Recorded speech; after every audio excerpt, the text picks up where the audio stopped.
Thank you. My other question, I'll try and Wow, be fast, that's is that's question 4.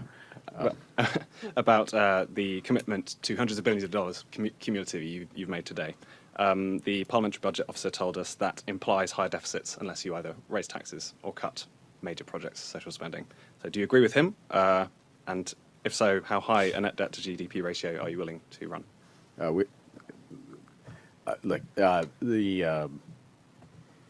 We will grow this economy. We'll grow this economy. We'll balance our operational budget in 3 years. That's our commitment. But we will also invest in this country, including in our defense industry. Thank you. This country being Canada, not Netherlands. Yeah. Thank you. Good day. My name is Kim Moody, and I'm your host for In the Mood with Kim G.C. Moody podcast. And before I get going here, I'm recording this on June the 27th of 2025, so coming up to the Canada Day long weekend. So next Tuesday will be July the 1st, and we're going to celebrate Canada Day. There's lots to celebrate. Suffice it to say, I don't subscribe to the camp of trying to cancel Canada or cancel our culture and our history. Our history is something to be proud of for the most part. Certainly not perfect, of course. But to attack our country with the lens of today is something, or attack our history, I guess, from the lens of today is something that's just so shallow. Instead, thankful to be in Canada. I think we got a lot of issues to work through, obviously. You know, tax and economics being obviously what I'm very passionate about, and better leadership for that matter. But with all that, happy Canada Day. Let's celebrate our great country and the history behind it as well. So, what do I want to talk about today? Well, I want to talk about the amount of spending and what it's going to take to pay for that spending. And I was kind of motivated to talk about this because Prime Minister Carney was asked a question at a recent press conference when he was overseas at the NATO conference. And a reporter rightfully and correctly asked him a question saying that, you know, there's hundreds of billions of dollars of commitments that Mr. Carney had made recently, and the Parliamentary Budget Officer has basically suggested that there's only a few ways that you can do this. You can cut spending, you can raise taxes, or a combination of both. Otherwise, there's going to be high deficits into the future. And so what triggered, again, I thought that was a great question, but what triggered my annoyance with Mr. Carney's response was first, you know, when he was listening to the question, which I thought was respectfully asked, he rolled his eyes. And you can, you know, for those of you who are watching this podcast, you'll be able to see it because it'll be embedded into this podcast here. If you listening and you can't see it, just Google. Better yet, go on X, because X has it all over the place, whereas a lot of these videos that don't put them in the best light are not readily available. So in any event, go have a look at X. You'll be able to see it. It's there. And it's just so condescending when he rolls his eyes to a very basic and foundational question. And so, of course, his response was, well, you know, we're going to grow the economy. Yeah, whatever. We're going to balance our operational budget within 3 years, which I'll comment on that in a minute. And we're going to invest in Canada. All right, so let me break down that shallow response.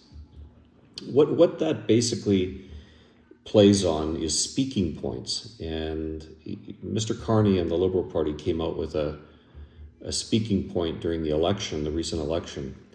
And one of those taglines was, we're going to spend less and invest more.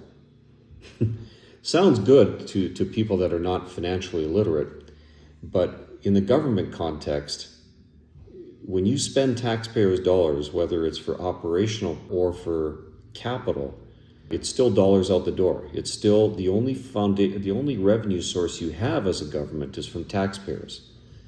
And so you still need foundational revenue sources in order to support spending, whether or not it's operational or capital. Which leads me to my second point. You know, in Mr. Carney's leadership run for the Liberal Party, which was frankly more of a coronation than a run, was, you know, he came out with this proposal. If he got elected, which of course he has, he's going to change the way governments budget. and he's going to separate the operational budget from the capital budget. Okay, and so I wrote a Financial Post piece on that March, I guess it was, of 2025. And I said, listen, that's just a classic old accounting trick. It's a game because, of course, you can play games with what's operational and what's capital. And if you want to make the operational budget look better, then just transfer items to the capital budget. And you can play games with suggesting that these expenditures are capital, which infers that they're long-term amounts. And you can play a lot of games with that. Like, for example, let's say there's a bureaucrat who has a $100,000 salary, and let's say they work in one of Mr. Carney's pet projects is climate change stuff. So because it may have a lingering benefit, reduced emissions, for example, that $100,000 salary might be considered to be capital. Now, let's hope they don't play games like that, because under most sensible accounting principles and frankly just common sense, that $100,000 salary for that employee would be a current expenditure. There's no lingering benefit in the most part, and therefore it should ultimately end up in the operational side. So really, whether you separate out operational capital, the algebra is the same. Deficits or surpluses are a function of revenues minus amounts paid. The amounts paid can be separated into operational or capital. But at the end of the day, operational plus capital still equals amounts spent.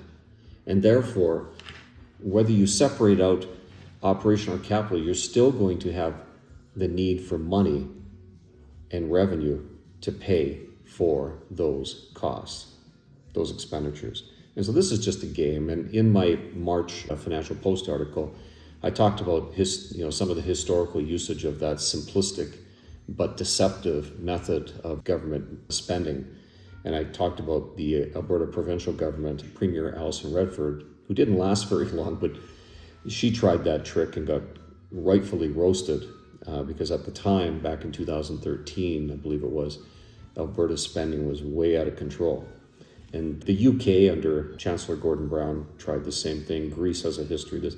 There's lots of examples of historical usage of this simplistic but deceptive accounting trick. And so this whole concept of spend less, invest more, very simplistic, because in the government context, if you're spending, you're spending. And that's the bottom line.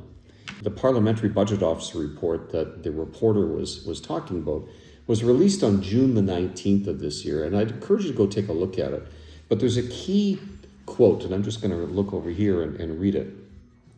And it talks about, the new fiscal anchor being the operational budget as opposed to overall spending. And so it says, PBO also notes that the government could fulfill its operating budget goals, because remember, Mr. Carney wants to balance the operational budget within 3 years.